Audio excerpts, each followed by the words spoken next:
네, 누가복음 말씀 이 시간 103번째 시간입니다. 오늘도 하나님께서 본문 말씀을 통해서 주시는 메시지를 함께 전하고 나누도록 하겠습니다.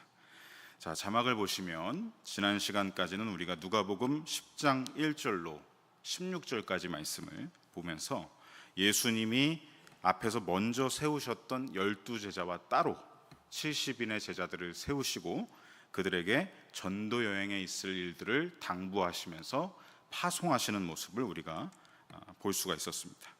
여기서 이어지는 이제 오늘 본문에서는 다음 자막과 같이 하나님 나라를 확장하기 위해서 전도 여행을 떠났던 70인의 제자들이 돌아와 선교 보고를 하고 있고요. 그 다음에 그 선교의 보고를 들으신 예수님의 반응, 예수님이 그들을 향해 선포하신 말씀이 기록되어 있습니다. 자, 먼저 첫 번째로 70인 제자들이 어떤 사역 보고를 드렸는지 우리 함께 그 내용을 살펴보겠습니다. 17절 말씀 우리 화면을 통해 함께 읽어보겠습니다. 70인이 기뻐하며 돌아와 이르되 주의 이름이면 귀신들도 우리에게 항복하더이다. 자, 상반절을 보시면 전도 여행에서 돌아오고 있는 70인의 제자들의 표정과 발걸음을 한눈에 알 수 있는 내용이 있죠.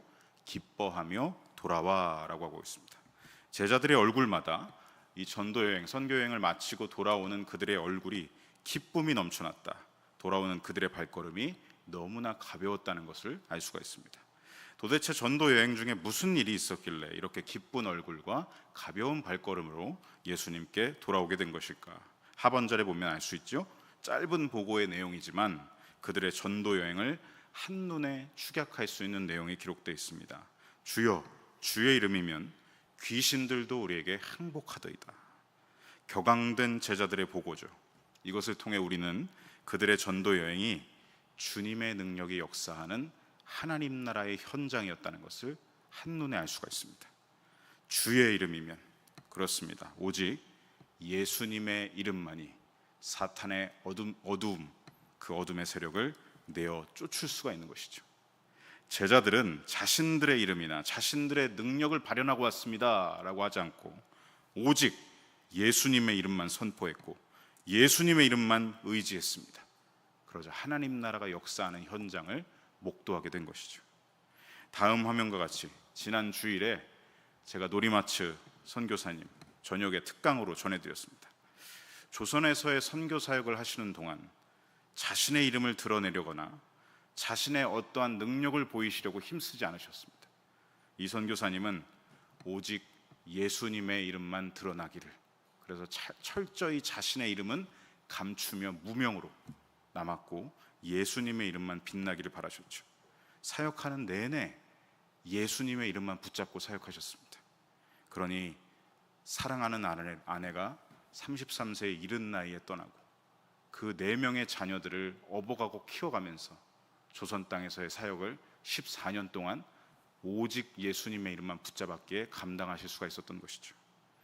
오직 예수님의 능력으로만 사역에 임하셨기에 일본인이지만 조선 사람들은 그를 일본인으로 보지 않고 하나님이 우리에게 보내신 사도가 맞구나, 하나님이 우리에게 복음을 전해주시려고, 사랑을 전해주시려고 저 멀리 일본 땅에서 우리에게 하나님의 사랑의 사도를 보내주셨구나, 그것이 바로 이 하나님의 역사였던 것입니다.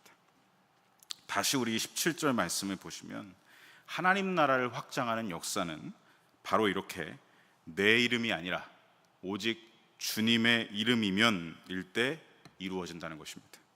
70인의 제자들은 그렇게 자신들과 함께 하신 예수님의 능력을 보게 된 것입니다. 예수 그리스도의 이름 앞에서 귀신들, 사탄의 어둠의 세력들이죠. 그 귀신들이 항복하고 도망가는 것을 직접 보고 경험한 것입니다. 예수님의 이름과 권세로 복음을 전하고 나타난 이 엄청난 사역의 결과들을 제자들이 목도하고 이것을 예수님께 너무나 기쁜 나머지 가벼운 발걸음을 막 뛰어와서 예수님, 예수님, 주님의 이름이면 귀신들도 도망가고 항복하더이다 보고하고 있는 것이죠. 사랑하는 성도 여러분, 오늘날 저와 여러분의 삶에도 이러한 전도의 역사와 하나님 나라가 이루어지는 확장의 역사가 이루어지시기를 간절히 소망하고 축복합니다. 우리가 삶 가운데 온전히 주님의 이름만 드러내려고 하고 모든 상황 속에서 온전히 우리가 주님만 믿음으로 붙잡고 살아갈 때 주님이 능력으로 역사하시리라 믿습니다. 예수님께 이러한 기쁨의 보고를 올려드리자 예수님이 이들의 제자들의 보고에 공감하시면서 이렇게 말씀을 선포하십니다. 우리 다음 18절 말씀 함께 화면을 통해 읽어보겠습니다. 예수님께서 이르시되 사탄이 하늘로부터 번개같이 떨어지는 것을 내가 보았노라. 아멘. 제자들의 보고에 대한 예수님의 첫 번째 말씀 여기 기록되어 있습니다. 내가 보았노라 라고 하십니다. 주님의 이름이면 귀신들도 항복하던데요 라고 하니까 예수님께서 그랬니? 나도 보았다. 사탄이 하늘로부터 번개같이 떨어지는 것을 나도 함께 보고 있었단다 라고 말씀하십니다. 여기서 이 사탄이 하늘로부터 번개처럼 떨어졌다라는 것은 다음 자막처럼요, 사탄의 권세가 힘을 잃고 추락했다라는 것입니다. 즉 이는 첫 번째로 제자들이 예수님의 이름으로 복음을 선포할 때 그와 동시에 예수님도 보셨다. 무엇을 보셨느냐? 환상 가운데서 사탄의 힘이 점점 추락하고 약해지는 것을 보셨다라는 것입니다. 그리고 두 번째로 이 말씀을 통해 예수님은 지금은 부분적으로, 다음 자막 띄워주시면요, 지금은 부분적으로 사탄이 힘을 잃은 것으로 보이지만 종국에 가서는 사탄의 권세가 완전히 무너지게 될 것이라는 것을 이 말씀을 통해서 암시해 주고 계신 것입니다. 여러분, 한때 사탄은요, 과거 그 권세와 세력이 하늘에까지 치솟았으나 지금은 추락했습니다. 그래서 성경에 기록되기를 공중의 권세 잡은 자, 하늘에까지 그 권세가 치솟았던 적이 있었으나 지금은 어떠하냐? 추락하고 있습니다. 사탄은 예전엔 모든 인간들을 불법의 사람으로 만들었습니다. 그래서 죄악으로 묶어 놓아 자신의 세력으로 꽁꽁 붙잡고 있었죠. 그런데 그의 세력이 어떻게 추락하게 됐느냐? 예수님이 2000년 전 이 땅에 오심으로 말미암아 그 하늘에까지 치솟았던 교만의 사탄의 권세를 낮추시고 추락하게 만드신 것입니다. 이 땅에 하나님 나라가 임한 것이죠. 예수님이 오심으로 말미암아 주님의 통치가 시작되었고 지금도 복음이 전파되고 있는 곳곳마다, 현장마다 하나님 나라가 확장되어 가고 사탄의 권세는 점점 힘을 잃어가고 있는 것입니다. 이 땅에 여러분, 그리스도인이 있는 곳마다 하나님 나라입니다. 그 땅이 기독교 국가다 아니다 이것으로 판단할 문제가 아니라 그 땅에 그리스도인이 두세 사람 이상 모여 있다면 예수님 분명히 말씀하셨습니다. 나도 그들 중에 함께 있느니라. 그 땅이 하나님 나라가 되는 것이죠. 물론 과거에 예수님 오시기 전에는 복음이 없을 때는 사탄의 세력은 너무나 강성했습니다. 그래서 이 땅의 모든 권세를 자기 수중 안으로 꽉 쥐고 있었죠. 그래서 모든 사람들은 어떻게 했느냐? 죄가 죄인지도 모르고, 우리 로마서 말씀 담임 목사님 통해서 듣고 있지 않습니까? 죄가 죄인지도 모르고 불법을 행하며 살았던 것입니다. 사탄의 권세 아래에서 그가 시키는 대로 세상 풍조를 따라 살아갈 수밖에 없었고, 그러면서 사람들은 오직 욕망을 쫓아서 죽는 순간까지도 내가 어디로 가는지 모르는 폭주기관차와 같이 지옥행 낭떠러지를 향해 달려갔던 것이죠.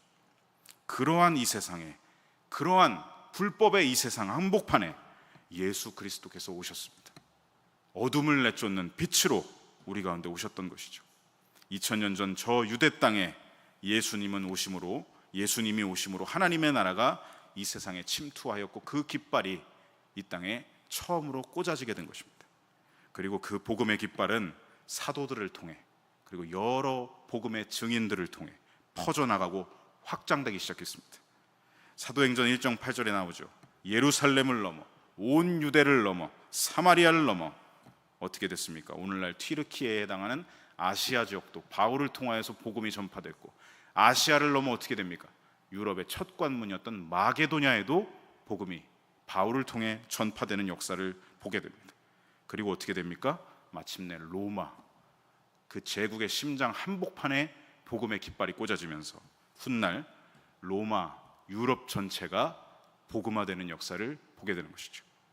그 복음은 영국을 넘어서 미국을 복음화시켰고, 미국을 넘어 140년 전 이 땅 대한민국에 도달하여서 지금도 하나님 나라의 깃발이 여러 선교사님들과 그리스도인들을 통하여 더욱더 퍼져나가고 확장되어 가면서 땅끝을 향해 가고 있는 것입니다.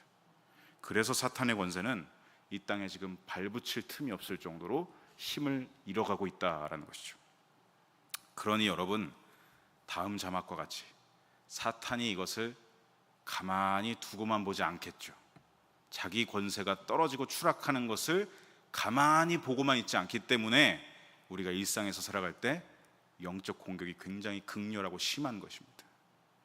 여러분 어떻습니까? 갈수록 믿음을 가진 성도들을 시험에 들게 만드는 건 사탄이 벌이는 짓입니다.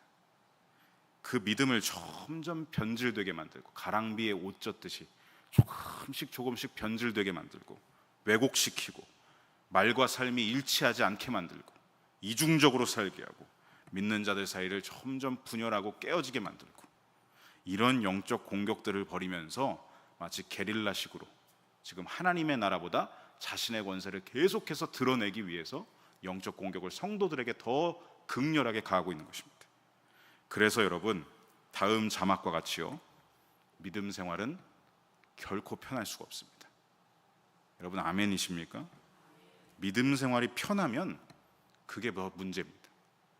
사탄이 아무런 공격을 하지 않는 게 더 문제입니다. 왜냐하면 사탄이 어떻게 여기기 때문일까요?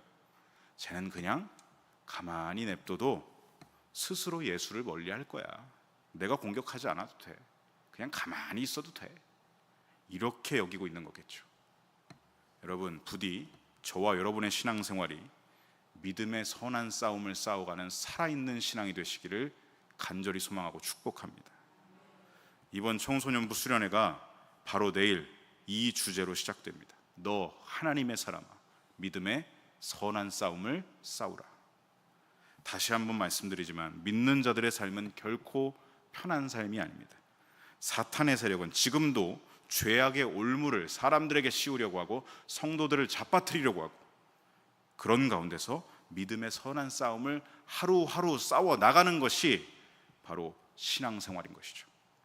그런데 그러한 선한 싸움을 싸워야 할 우리가 믿음의 방패를 들고 있지 않다면, 성령의 말씀의 검을 들고 있지 않다면, 그 무서운, 그 악랄한, 그 교활한 사탄의 괴계를 어떻게 물리칠 수가 있겠습니까? 사탄은요, 지금 발악을 점점점 더 하고 있습니다. 마지막 때가 될수록 그 발악을 점점 더 강하게 할 것입니다. 여러분, 현재 청소년 복음화율이 몇 프로가 되는지 아십니까? 우리나라의 청소년 복음화율. 그러니까 쉽게 말해서 청소년들이 기독교 인구가 얼마나 될까? 여러분, 2%도 되지 않는다고 합니다. 한국 기독교 지금 이대로 가다가는 미래가 없을 것입니다. 선교학에서 한 민족의 기독교 인구 비율이 3% 미만이면 뭐라고 부르는지 아십니까? 미전도 종족이라고 부릅니다. 지금 이 땅 대한민국, 그렇게 복음이 번영하고 하나님 나라 성도 1000만에 달했던 그 70년대 80년대 한국 기독교가 지금 현재 청소년들 복음화율 2%도 미치지 못하는 그러한 때가 되었다. 여러분, 부디 우리나라 청소년들과 다음 세대 전체가 저는 더 이상 미전도 종족이 되지 않기를 간절히 소망합니다. 사랑하는 우리 청소년들이 믿음을 잃어버리지 않도록, 믿음의 방패를 스스로 놓고 말씀의 검을 그냥 던져버리고 그렇게 살아가는 것이 아니라, 혹여 믿음을 지금 잃어버렸다 해도 다시 찾을 수 있도록 저는 이번 수련을 통해 우리 청소년들이 믿음의 방패를 다시 들고 말씀의 검으로 무장하는 시간이 되기를 소망하며 준비하고 있습니다. 우리 영일 모든 성도님들도 이를 위해 함께 중보기도해 주시길 바랍니다. 특별히 우리 돌아오는 금요심야 예배는요, 우리 청소년들과 우리 장년 어른 성도님들이 같이 모여서 예배할 것입니다. 우리 부모님들은 물론이고 우리 할아버지 할머니들께서도 같이 오셔서 사랑하는 우리 손주들, 자녀들 어깨와 등에 손을 얹고 함께 뜨겁게 기도하는 시간을 마련하려고 합니다. 함께 기도해 주시기 바랍니다. 주님, 우리의 다음 세대를 무너지지 않게 하시고 일으켜 주시옵소서. 믿음의 방패와 말씀의 검을 들고 하나님 나라의 깃발을, 그들이 가는 곳곳마다 그 깃발을 꽂으며 그러한 하나님의 사람들로 이들을 세워주시옵소서. 이렇게 함께 뜨겁게 기도해 주시기를 간절히 부탁드립니다. 금요일에 어디 다른 데 가지 마시고 꼭 교회 오셔서 같이 중보하시고 기도해 주시면 좋을 것 같습니다. 혹시나 여러분 학원 스케줄이 조정이 안 돼서 낮에 수련회를 참석하지 못해도 밤 9시입니다. 금요일 밤 9시는 나올 수 있겠죠. 우리 손주들, 자녀들 손 꼭 붙잡고 오셔서 함께 모든 세대가 하나님 앞에 서는 시간, 뜨거운 믿음으로 재무장이 되는 시간이 되기를 간절히 소망하고 축복합니다. 다시 오늘 본문으로 돌아와서 18절 말씀에 보시는 대로 이렇게 예수님은 주님의 이름이 선포되는 곳마다 사탄의 세력이 나가떨어지는 것을 보고 계셨다라고 말씀하십니다. 이것은 예수님의 이름을 가진 그리스도인들이 점점점 늘어날 때, 영혼 구원하여 제자 삼는 일들이 점점점 확장되어 갈 때 사탄이 점점점 쪼그라들고 힘을 잃는다라는 말씀이죠. 예수님은 지금 그것을 확증하면서 선언하시는 것입니다. 그것을 내가 보았다. 그것을 내가 보았다. 이렇게 오늘 70인 제자들의 사역 보고에 대해서 예수님이 들으시고 반응하신 첫 번째 선포의 말씀, 내가 보았노라 말씀을 함께 살펴봤습니다. 다음 시간 우리 토요일에는 19절에 나오는 예수님의 두 번째 선포하신 말씀, 내가 주었으니, 내가 너희에게 권능을 주었으니 라는 말씀을 살펴보면서 주시는 영적 메시지를 나누도록 하겠습니다. 오늘 주신 본문 말씀을 맺으면서 저와 여러분에게 주시는 메시지를 함께 적용해 보겠습니다. 사랑하는 성도 여러분, 다음 자막과 같이 우리의 소속은 어디에 있습니까? 예전에는 불법을 행하던 어둠에 속한 자들이었지만 더 이상 이제 우리의 소속은 어둠이 아니라 예수님께 빛에 속한 자녀들이 되었습니다. 우리는 예수님의 복음으로 말미암아 구원을 받아서 이제는 승리하신 주님께 속한 사람들이라는 것이죠. 우리 주님은 이미 승리하셨습니다. 아멘이십니까? 십자가와 부활하심으로 말미암아 이미 사탄의 뒤통수를 깨부셨죠. 일격으로 사탄의 어둠의 세력에 한 방으로 공격으로 물리치고 승리하셨습니다. 그 승리의 선언을 오늘 지금 이 첫 번째 선언으로 우리에게 미리 말씀해 주고 계신 것이죠. 사탄의 권세가 추락하는 것을 내가 보았노라. 종국에 사탄의 권세는 완전히 끝장나게 될 것입니다. 예수님이 이미 승리하셨고 승리의 완성을 향해, 그날을 향해 지금도 나아가고 있기 때문이죠. 이 승리의 선언은 70인 제자들의 전도 가운데, 그들의 삶의 현장 가운데 실제로 일어났습니다.